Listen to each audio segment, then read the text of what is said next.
ஏன் இந்த மாதிரியான குழந்தை பேரு தாமதமாகிறது, தள்ளி போகிறது, என்ன காரணமாக இருக்கும் சார்? அந்த காலத்துலேருந்து இந்த காலம் வரைக்கும் நம்ம உணவு முறை பரிமாற்றம், நம்ம சாப்பிட்ட உணவு முறை வந்து மாறிடுச்சு. இந்த குழந்தை பேர் தள்ளி போகிறதுக்கு ரொம்ப ரொம்ப ஒரு காரணம் உணவு முறை. ரெண்டாவது தூக்கம்.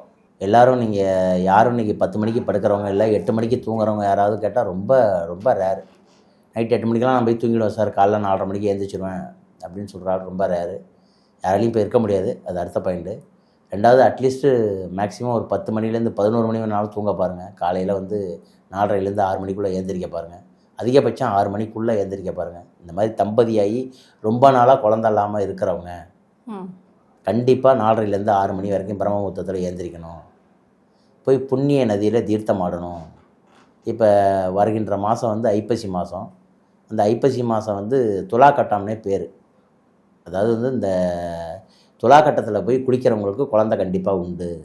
துலா கட்டம்னா மாயவரம் மயூரநாதர் சுவாமி.